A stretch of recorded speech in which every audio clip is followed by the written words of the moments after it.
And Leandra, in turn, actually talked to Dr. Toby Graham and introduced me to the head archivist, Caroline Killings, and we sat down and had a meeting and came up with the plan to go ahead and start the archives for the Zeta Pi chapter of Alpha Phi Alpha here at the University of Georgia.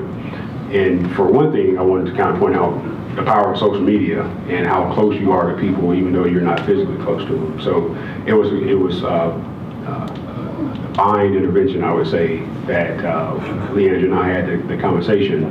And then in October of last year, we actually went ahead and inducted some of our items.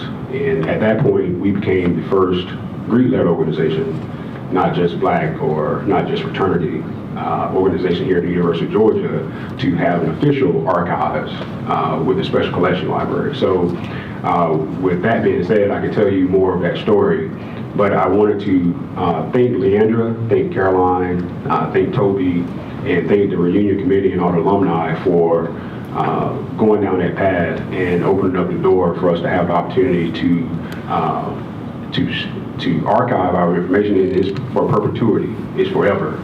So 300 years from now, someone is going to come to the University of Georgia, they're going to do some research, and information about Alpha Phi Alpha and Zeta Pi chapter will be there. It will be relevant, and it will be readily available for them to research and understand our path and the impact that we had here at the University of Georgia. At this time, I will bring forward Mr. Victor K. Wilson, who is the Vice President of Student Affairs for the University of Georgia.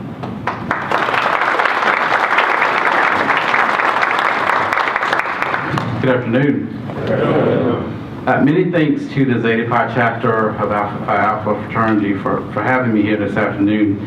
As most of you know, this is an extremely important occasion, and it's an honor for me to be here to celebrate with you.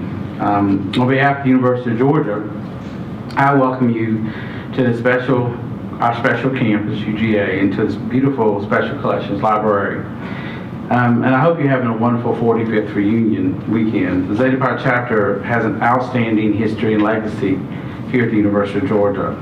As you've already heard, and will continue to hear, and I hope you will always hear over and over again, that Alpha Phi Alpha was the first Black Greek-led organization on our campus back in 1969. And now it's the first Greek-led organization to establish an archival collection here at UGA. And I think a lot of that we forget. This is very symbolic to me because there is a lot of history here in this building. There's a lot of history here. In the end, history is history. And there's a lot of history here that didn't celebrate who I am and what I am in my history. But we need to know about that. And I'm extremely excited. And I think it's very symbolic that not only joining that history is the history that you're providing that shows a part of who I am in my history. So I think it's very, very telling that the University of Georgia now has a building that has archives that represent all of us. And us looks a lot different after what you've done today. I'm not surprised from my first day, because from my first days here at UGA until today, Alpha men have always been leaders. And on a personal level, I think most of you know I graduated from UGA and I got my degrees from here. But I was fortunate to know many stellar and amazing Alpha men, some of who are in this room today, who were mentors and positive influences during my time here at UGA. I remember Steve Brown, Lipscomb Hall. And I came here and said, I'm not going to make it. I'm like, I can't do it. I'm going back to Atlanta. I'm going back to Decatur where I'm comfortable. I'll admit it. I'm going back home to my mama. I'm going back home to that Sunday afternoon fried chicken and meatloaf and mashed potatoes. I just can't do it. And Steve Brown said to me in Lipscomb Hall, no, you are here for a reason. You're going to stay. And every time I thought I was going to leave, one time I was packed. And Steve Brown said, no, you're going to stay. Steve Brown was an alpha man, and I respected him. And I remember, and some of you probably will, although I was younger, I remember Larry Golden. And I remember what he was as a person. And I remember learning from this man of Alpha what it was like to realize that we sometimes go too early. And in his youth, learning from him. I remember Irvin Dawson, who was an orientation leader, worked for me. And Irvin said, Irvin would always talk about, I'm going to be a doctor. And he became a doctor, and I'm going to work on sickle cell. And unfortunately, Irving left us too early, way too early. And I could go on and on and on. But I'm grateful to all of them, and I'm grateful to Alpha here and the generations of leaders who have brought such excellence to UGA. Our Greek letter organizations, and we currently have 61 in all at UGA, are part of the fabric of this university and campus life. And more than a quarter of UGA undergraduates join Greek letter organizations, 25% of our students. And those groups include our historically Black organizations. And together, these groups have had a tremendous impact on life here at UGA. If you look back at orientation leaders, I remember when I was director of orientation here, people would always come to me, and at that time, I just had this requirement. We had 10 orientation leaders, and one had to be a Black woman, one had to be a Black man. I was okay with that. But I always remember for year after year after year, when I hired Brent Swinton, when I hired Irvin Dawson, when I hired all of these people kept saying, why do you keep hiring Alphas? I said, because they keep performing well.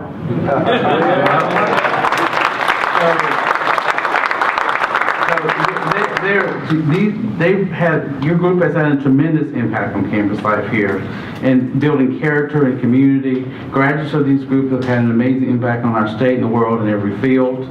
So as a UGA alum, I'm thrilled that Greek life in particular, and Black Greek life, will now have a permanent home in these archives, where the history of these students, leaders, and their accomplishments will be preserved. I'm proud that Alpha was the first in so many ways to support this institution, helping us be innovative, helping all of us learn, helping folks like myself who are here now as the vice president, but know that there's a part of what I'm doing and there's a part of what I believe is because of being of Alpha Phi Alpha. So congratulations again on this accomplishment on behalf of UGA and Student Affairs. Thank you so much for your contributions to our campus. Thank you for joining us, and I look forward to sharing in your history, in your future.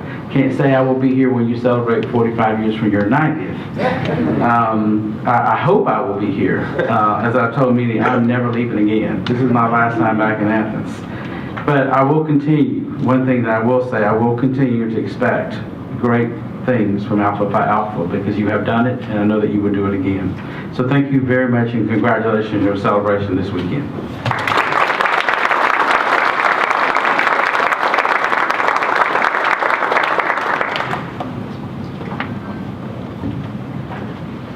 Good afternoon.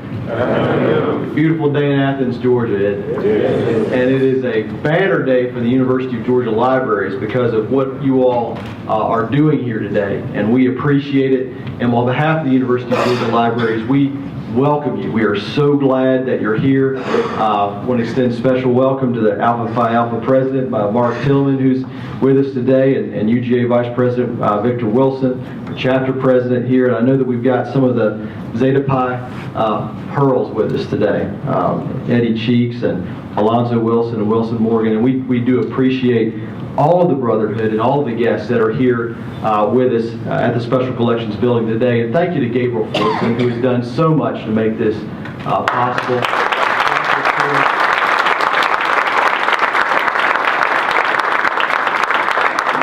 You know, he's not just contributed to one of our exhibits right now, but two. He's also in the 4-H exhibit over here from his time when he did that. So he is really making his mark, and we appreciate his friendship and support.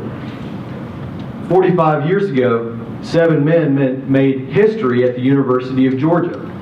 And since that time, the Zeta Pi chapter of Alpha Phi Alpha has continued to carry forward this spirit of 69 and advancing the goals and the ideals that it has set out for itself.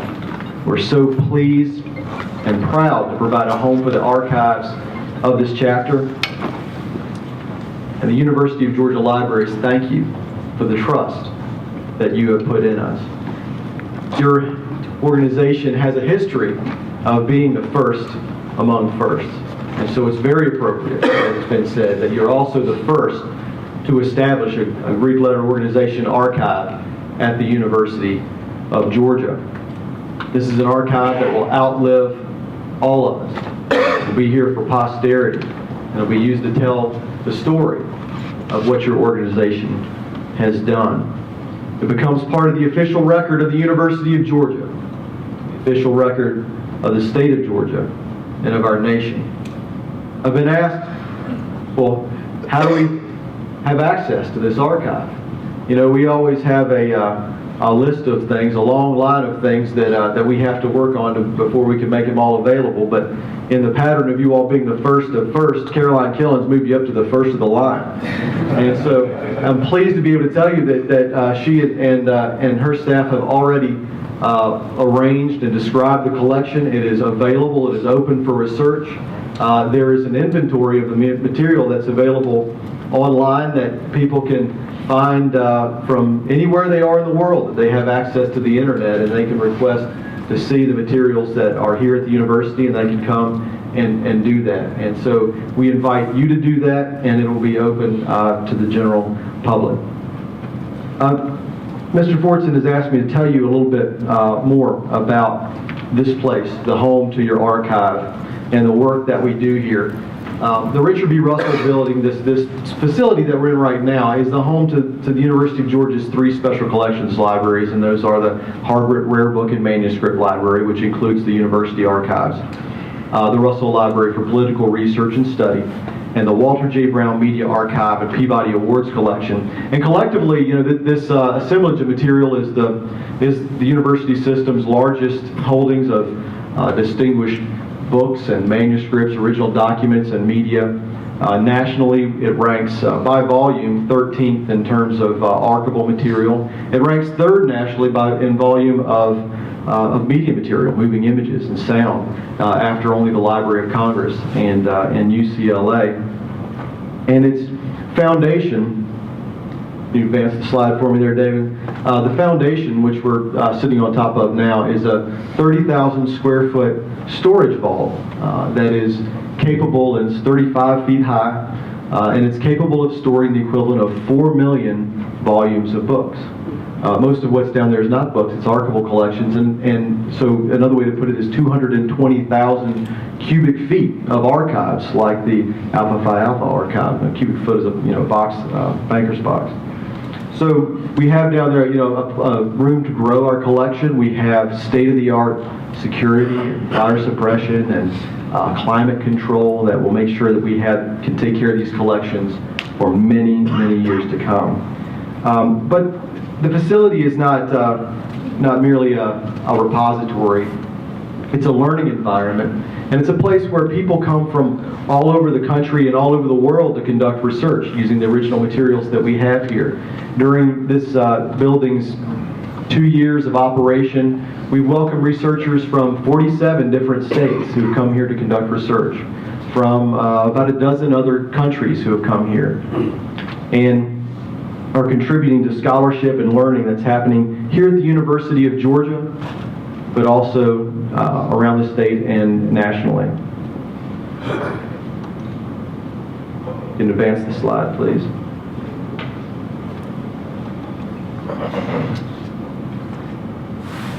The Russell Building has, this facility, the Special Collections Library, has hosted more than 700 public programs like this one, and campus events during the 2 years that it's been open. Events like the Georgia Writers Hall of Fame, and we have public policy forums, and all kinds of different things that are happening here that have brought tens of thousands of people to the building. And these are opportunities to have programs like what we're doing now, and to create dialogue around history and culture and current events, a place where the community can gather.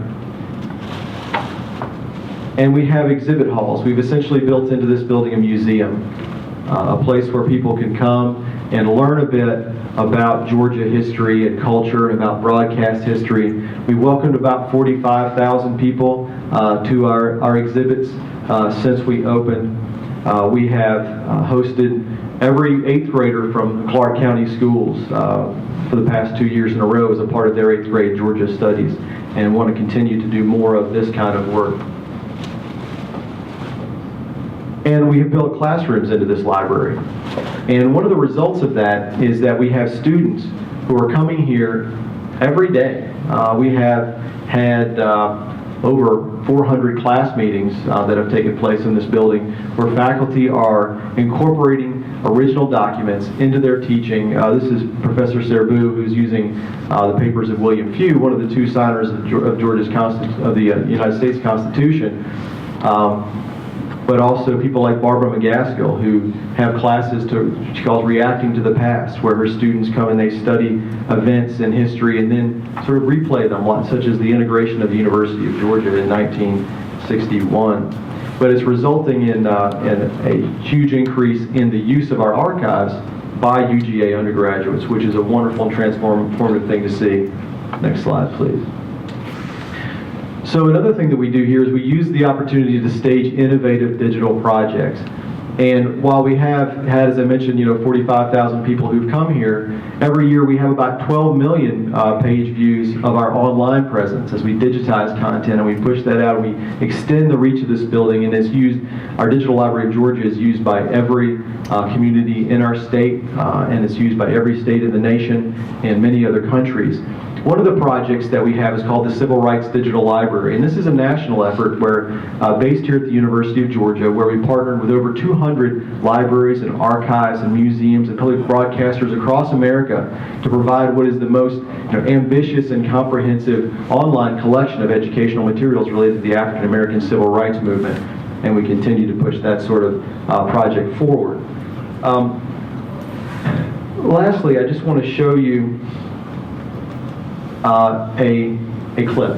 And the reason I'm going to show you this particular clip is it draws from this Civil Rights Digital Library that I'm mentioning. Its purpose in today's program is, there's two purposes. One of which is it was developed by an alpha man, Ambassador Andrew Young. And the second is that I want to use this as an opportunity to show you why it's important to establish an archive like the one that you all have created here. Why it's important to have an archive that tells the kind of stories that are not always the ones that are told in our textbooks in our classrooms. And I think that his documentary that he developed essentially about the Civil Rights Digital Library and using the historical clips from it kind of conveys a bit of that sense. So David, if you'll just play that. And this is... I learned about it when Pause it just 1 second for me, please. So this is, just to give you a little bit of background, this is about the 1961 Freedom Rides. So to remind you, there was a Trailways bus of Freedom Riders who came into Anniston, Alabama. The bus was firebombed. The Freedom Riders were beaten. A second bus went to Birmingham. Bull Connor essentially gave the Klan 15 minutes of uninterrupted time to beat those riders, those activists. And then this pertains to the third bus that went from Birmingham to Montgomery, where they were supposed to be taken care of and protected, and that is not what happened. And so we're going to hear a little bit about that using some modern interviews that Ambassador Young did, combined with the clips that were drawn from our archive.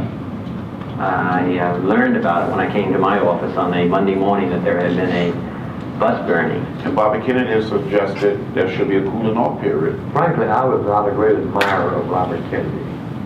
I felt he was a cold and rather ruthless man, but he was very good in that interview, and he states his position firmly. We made a decision that we weren't going to let the threat of violence or let Robert Kennedy stop the Freedom Rides. Kennedy brokered a deal with Governor Patterson to ensure the safety of the Freedom Riders from Birmingham to Montgomery. That turned out to be more difficult than it sounds. The governor changed his mind. I made attempts to try to get the governor, and I could never even talk to him. And the president finally tried to get in touch with him, and he wouldn't talk to the president. And Bobby Kennedy became so desperate, he wanted us out of Birmingham because he thought it was too dangerous. He said, let me speak to Mr. Greyhound. And a mob came out of nowhere. Just hundreds of people with baseball bats and chains and started beating people. Congressman Lewis was beaten over the head with a Coca-Cola crate and hurt rather badly. Dr. King went down in the basement of the church and called Robert Kennedy and told him what was happening. And Robert Kennedy spoke to his brother. That was a very dangerous evening. This is the testing point. Now, we had to go out a few minutes ago and counsel with some of our own people who were getting to the point of returning violence. And we don't want to do that. We can't do that. We have won the moral victory. To me, that's just a very powerful clip to sort of be there in that moment with that kind of tension, that kind of danger, and then that message of nonviolence continuing to carry through. To disturb a riot, and he succeeded, and he was helped. He was helped to get here and escorted by the federal government. At 4:30 in the morning, the National Guard arrived. Had been for President Kennedy federalizing the National Guard and putting the city of Montgomery under martial law, I think many of us probably would have been killed in that church on that night. That was a scary night. It was a press conference that took place in the living room of Reverend Abernathy's house.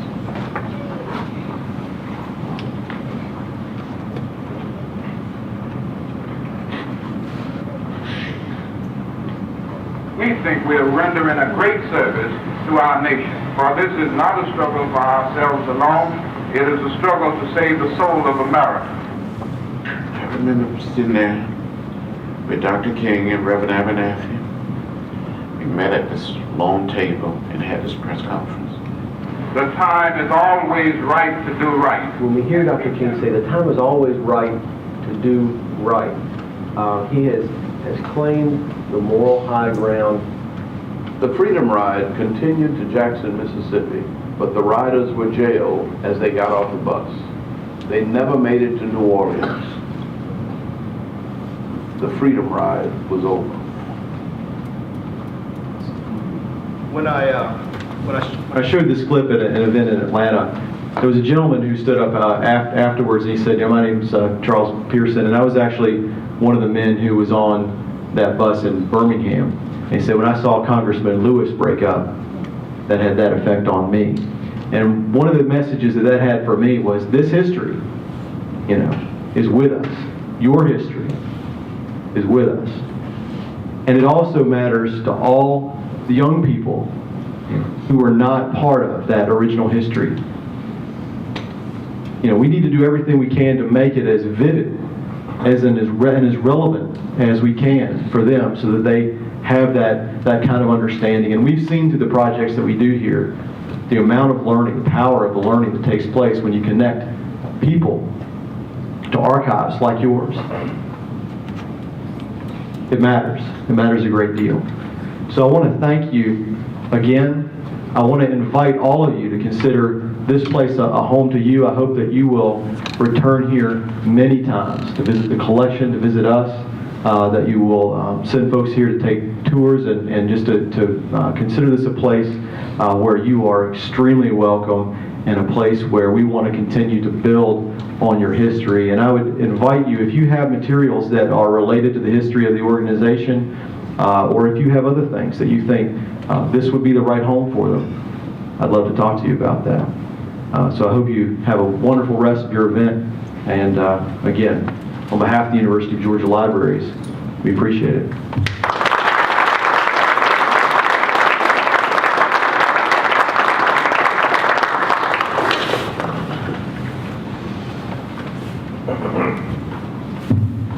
Good afternoon. Brother Sims Gordon. Today our speaker is Brother Mark Stewart Tillman. He's 34th General President of Alpha Fraternity Incorporated and took office on January 1st, 2013. The reason why, brothers, you should remember 34th is because of Herschel Walker's number 34. And Brother Tillman kind of reminded me about that. We were eating at Herschel Walker's restaurant. He said, 34, 34. I thought, yeah, and I won't forget that.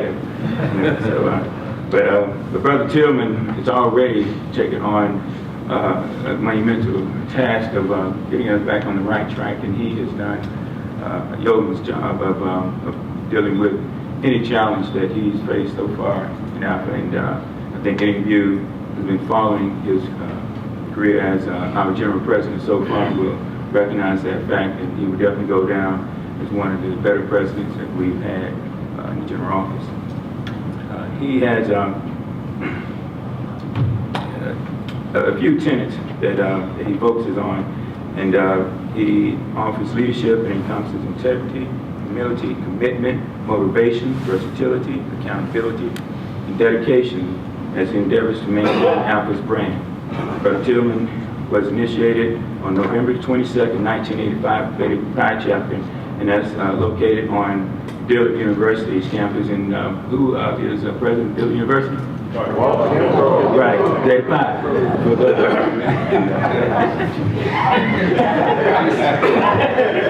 Okay, yeah, that's a big that's it. Okay, big Pi. Okay, I'm sorry. Pi is a piece of pie. It's just mine. So, but it's Beta Pi. Beta Pi. That's it. Beta Pi. Beta Pi. On Dillard University campus. Okay. But anyway, he as outside of Alpha, Brother Tillman has more than 20 years of experience with HP and with Hewlett Packard, and he was instrumental in the acquisition of electronic data systems, and he is a technology consultant and lead offering engineer, in which he leads a global team of system engineers to design, build, and test server platform solutions. Brother Tillman is a native of New Orleans, Louisiana. He earned his bachelor's degree in computer science at Dillard University in 1988. And to ensure balance with Alpha in his personal life, Brother Tillman is celebrating 18 years of marriage to Felicia. And I present to you our General President. Please rise. And Brother Mark Tillman.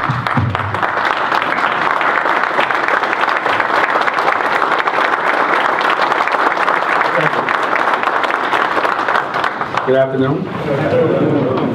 I'm just letting you know I live in Detroit, Michigan, and I'm loving this weather. And I was watching y'all on the news. Some of y'all cannot drive on the ice. But this is a monumental occasion for Zeta Pi. First of all, on behalf of your brothers of Alpha Phi Alpha Fraternity Incorporated worldwide, we celebrate with you on your 45th anniversary here at the University of Georgia. Cornell University, Howard University, Dillard University, whereas you have a special kinship, and not just because I went to Dillard, but you have Brother Kimbrough, who is leading us there, and now here at the University of Georgia. I've had the opportunity to be a part of several archival dedications, if you will, at those universities. At Cornell University is for obvious reasons. That is where we were founded. And there's an archive there for Alpha Phi Alpha as we celebrated 100 years back in 2006. And as I keep living and I have a monumental task of being General President, it does offer me opportunities to see other dedications of Alpha Phi Alpha at campuses of where we were founded. And so I stand here to basically say that we should not take this for granted. As I looked at the clip of Andrew Young and the Freedom Riders, we got to be reminded from time to time that when we were founded, it wasn't in ideal conditions in some locations. At Cornell University, it was a predominantly white school in upstate New York.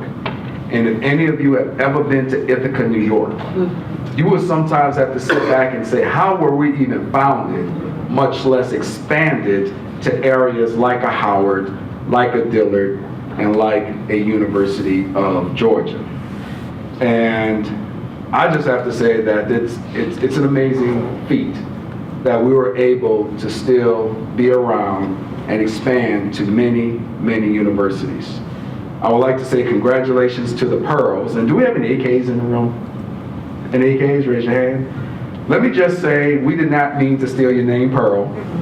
You know, and I'm sure I'm going to find out the history of how our brothers, normally we say founders, but how you became the Pearls.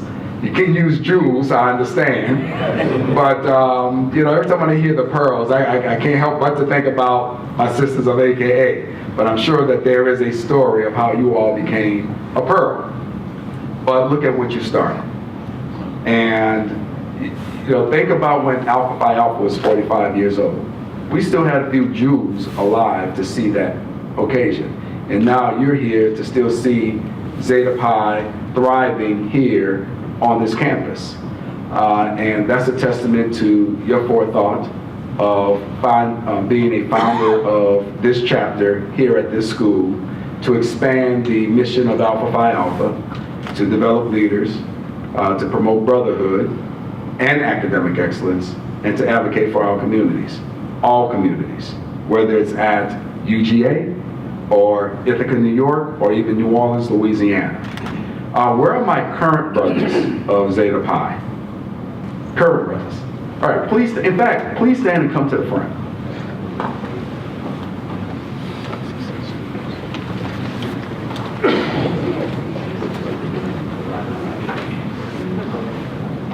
Yeah, you can line up in the front. Let's give them a round of applause. Thank you, John.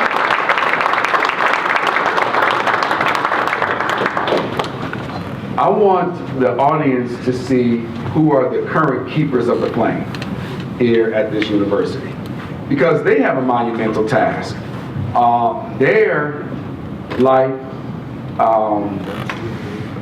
Their life's issues are much different than 45 years ago, but in some cases they're still the same. And we want to make sure that as we pass the torch from the Pearls to the current members of Zeta Pi, that there is a special connection and a special kinship.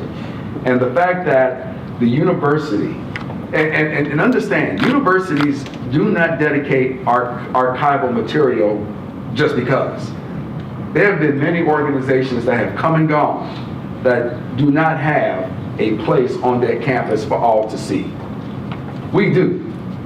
And it's up to these young men to keep our place in the 2 million cubic feet of space to say, this is Alpha Phi Alpha. This is our next generation of leaders. And I expect each and every one of them to continue to add to that collection. Because what we did 45 years ago is in the past. It's already in boxes for someone to research. But they represent the current and the future of what Alpha Phi Alpha is, what it means to be a student here at the University of Georgia. And we are proud that we're able to say that and be the first of the Black Greek letter organizations to say that. So I charge my brothers, the current brothers of Zeta Pi, look at what was started and look at what you need to continue, because you're going to continue to initiate future members into this chapter. And it's on your shoulders to ensure that Alpha Phi Alpha has a legacy so that when you come back in 45 years for your 90th, you know what you started and what was stated today. So I just wanted to let everyone know who are our gatekeepers of this chapter today. And please give them a round of applause.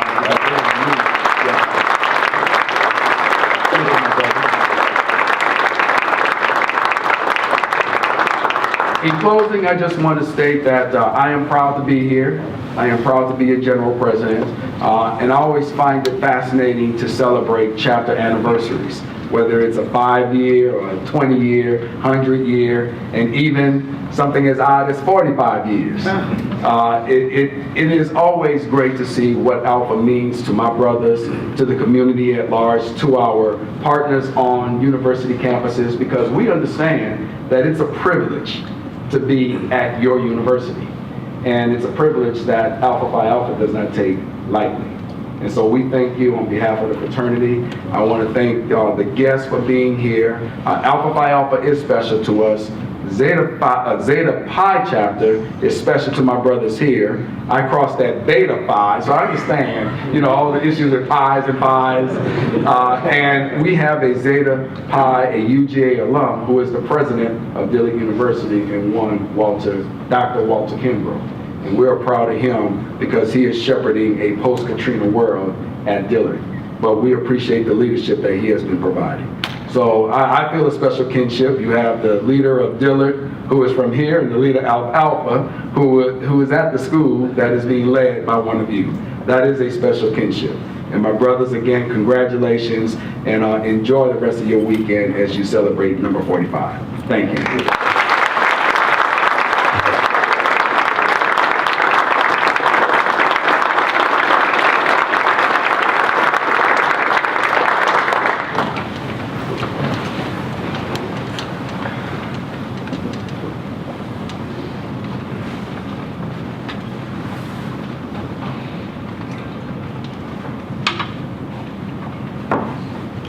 Good afternoon.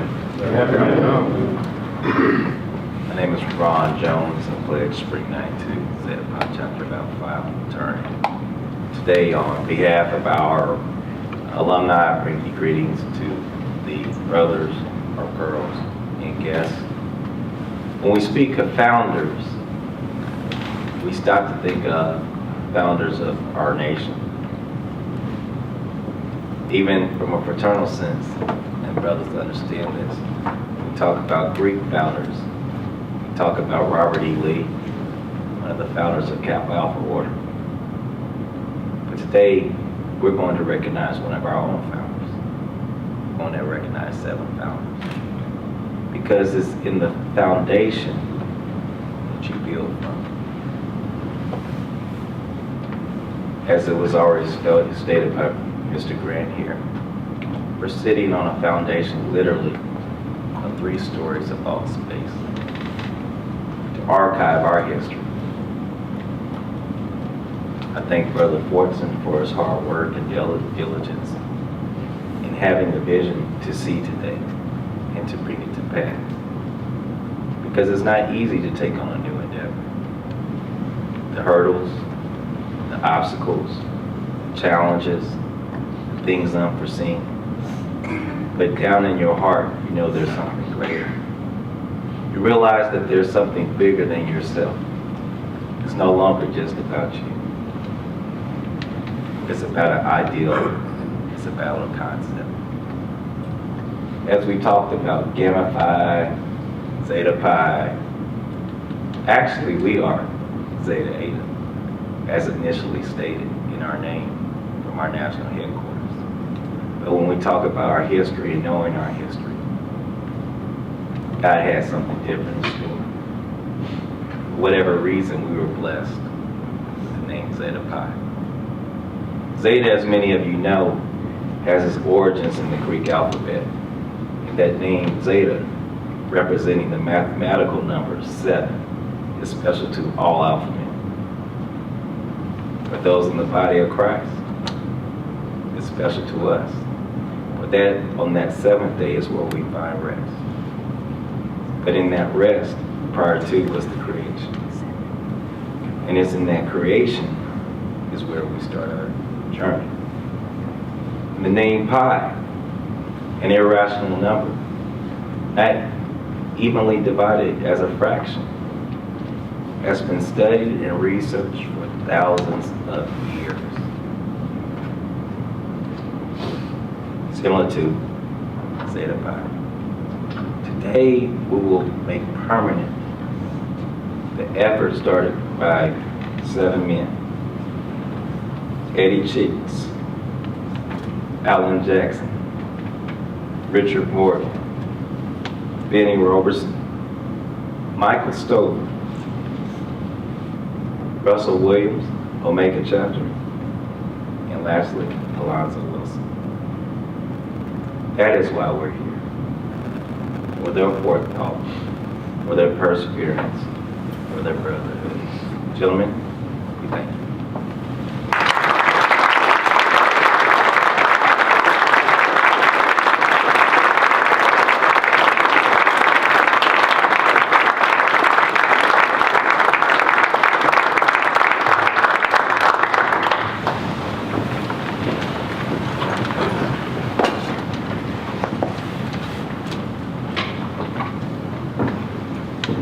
Good afternoon. My name is Alonzo Wilson. May 10th, 1969. First line that ever, and the first establishment of this chapter here at the University of Georgia. I came here as a freshman, strictly out of the woods from Statesboro, Georgia. There were approximately 30, 40 black students enrolled here out of a population at that time of 15,000. I stayed in Russell Hall, a dorm that had 1,000 men. I was the only black in the dorm. Stayed on the 10th floor, and I think sometimes I go back and I get nightmares about it, about being on the 10th floor. It wasn't that far from 61. And I would have been said that, you know, the boy would committed suicide. But God being my protector, I'm still here. And due to some great men in Alpha in this community came to us and told us of people who were Alphas. Thurgood Marshall, Andrew Young, the Jewels. These were people that if I went through college, I would want to contribute to society like they have contributed to society. So we as brothers formed a Sphinx Club. It took us about approximately a failed attempt. I was part of the first group. Then we met Eddie Cheeks from Flowery Branch, Georgia. Richard Morgan from Cedartown. We all from small places. And we had a dedication and love for each other. We went through something that we knew nothing about, fraternity. We were here, what we knew of fraternity was big parties on the weekend with a big rubber flag hanging out of the window and just plenty beer. But we could not afford these things, so we were truly brothers. And how we came up with the Pearls, I guess we had to make these A's, and we decided to put pearls in them. And we associated ourselves with the Jews because we saw what they went through was somewhat similar to what we were going through. We were starting a black fraternity on a southern university that was majorly white that had just recently been integrated. And we saw it from reading the history, which we all had to know, that we had some of the same problems in 1969 that they had in 1906. And we were like, how could this be? You know, this much time has passed, and here we are going through some of the same problems. But it made us a strong group.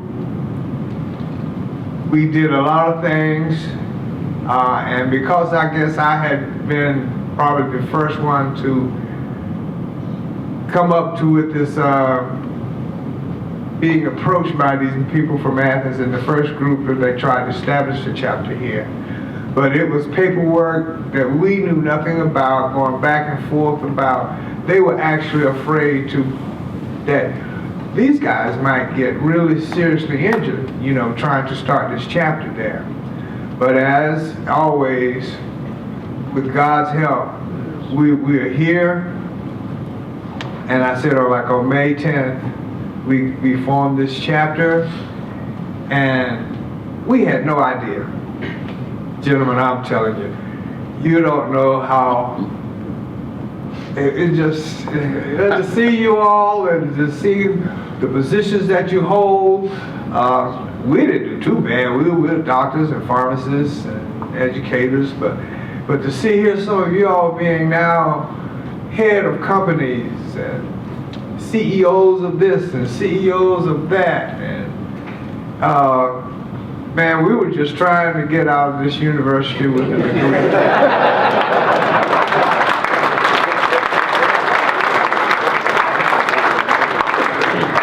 And as I said yesterday to the brothers, like, we're first of all, and there are two things in that you should listen to. First and all. We care about being first, and we care about everything, which is all. So we're first of all, service of all, we shall transcend all. Thank you.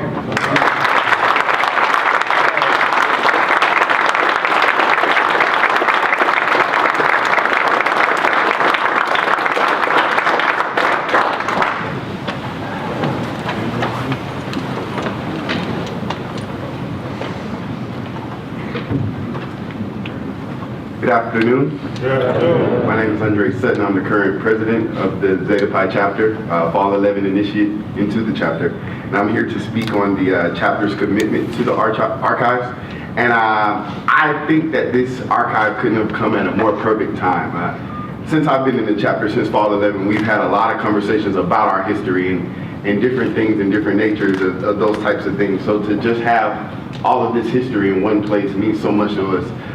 From the pictures on the listserv to Victor Wilson coming and telling us about black students hanging at the Bulldog, and Benny Robeson coming and telling us about the Black House and things of that nature. History is very important to our chapter, and I personally thank all of you guys for setting this up for the chapter so that we can have a solid foundation to build our future upon. So basically, the chapter's commitment to the archive will be a commitment to the archive. Our office is filled with just programs and flyers and paraphernalia and things of that nature. We will keep that organized. We will keep a box or a file cabinet to catalog and to keep all of those things so that every period of time, whether it's 5 years, if you want to do 2.5 years, we'll talk about it. We can present that to the archive so that 45 years from now, I can sit where you guys are sitting and hear them talk about our Pajama Jam flyers or our programs and things of that nature. So our commitment to the archive will be an organized commitment to provide you with as many flyers, composite programs, paraphernalia programs as we can. So thank you for this opportunity, and we hope that we can watch this grow together.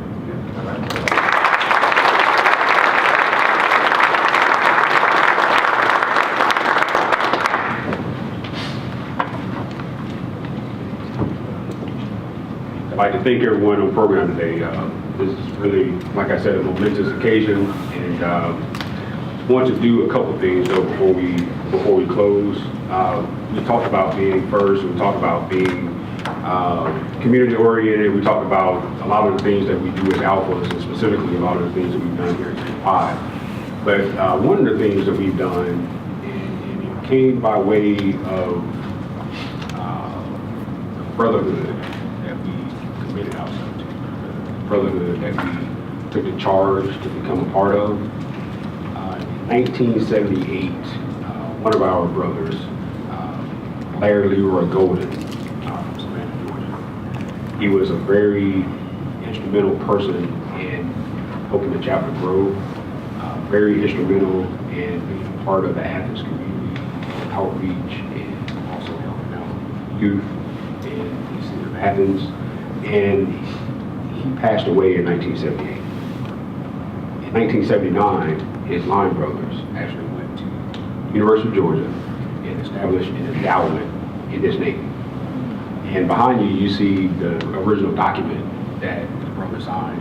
And I know that Brother Bolin and Brother Jackson, I think your signatures are on this document, if you could raise your hands. Brother Bolin, Brother Jackson. They were Larry's line brothers, and Brother Jackson was Larry's line brother, and Brother Bolin was there at the time when Larry was a student. And Larry was beloved by all. When he passed away, the University of Georgia, the outreach that they had to his family, they orchestrated buses to go down to Savannah and to allow the students to be a part of his homegoing service, the letters, the publications from all different departments, deans, heads of departments. That's the type of impact that he had, not only on the chapter, but every community that he touched. And what happened in 1979 is that the Larry Leroy Golden Memorial Scholarship was endowed with the University of Georgia. And the reason why I'm bringing that forward now is because, first off, that type of integrity, that type of brotherhood that Brother Golden exhibited, that's something that we all, strive to do. But also, this fund is a part of this perpetuity thing, right? So we talk about having our archives and having this thing go on forever. Well, the things that we do in regards to helping others through the scholarship, and right now we help a freshman male every year. We provide a scholarship, or the chapter provides a scholarship for them.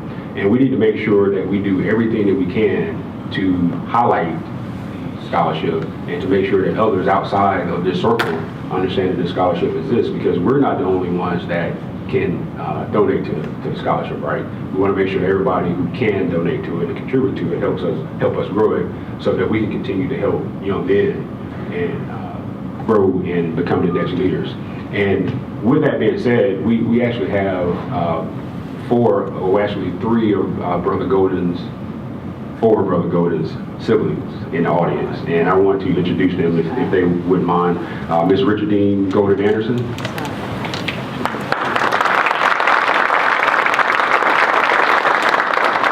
Miss Jackie Golden Matthew. Miss Carver Golden Coffin. And Brother Cardell Golden. West. Oh, and Wesley Golden. Thank you for being here today. They've traveled a great distance to be a part of our reunion weekend. There are many items that the Golden family has donated to this archive. And what they find comfort in is knowing that their brother's history, not only through the scholarship, but through the items that are donated and will be taken care of by the archives in the university, will be here forever. So as we continue with that trend, let's just have a thought of those things that we have in our attics, those things that we have in our basements, those things that we have in a box in a closet. We cherish them, right? Those things that could be in the archives. And we think that we want to keep them, but what generally happens, and I kind of use a rule of thumb, if you haven't touched them in 5 years, they need to be in archives. They're wonderful things, and they're great memories, but they're memories that you always will have access to, but you know that they're going to be preserved properly. So let's kind of take that train of thought forward. I also want to recognize some of the people that have helped us with this journey. And Leandra Nessel, if you could stand. Please.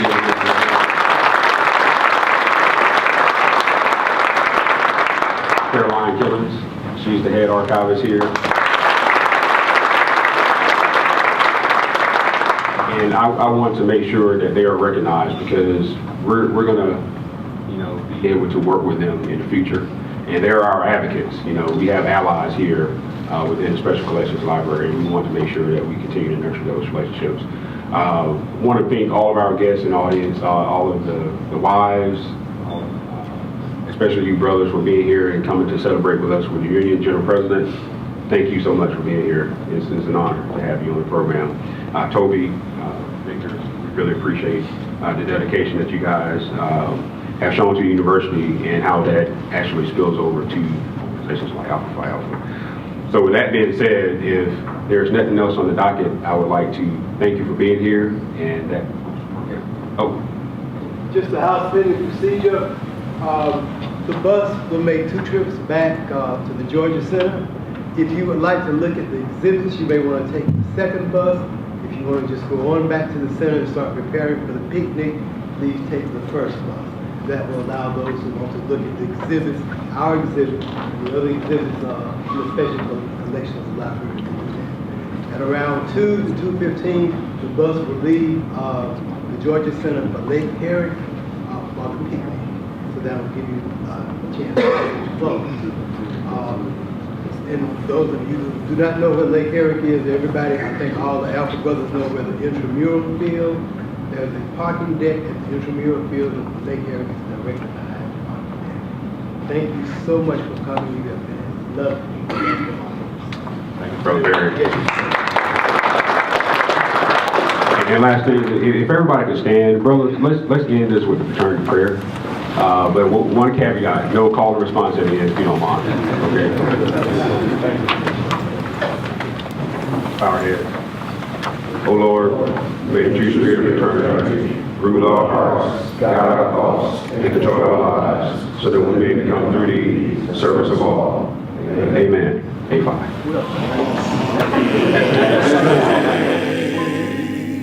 Swear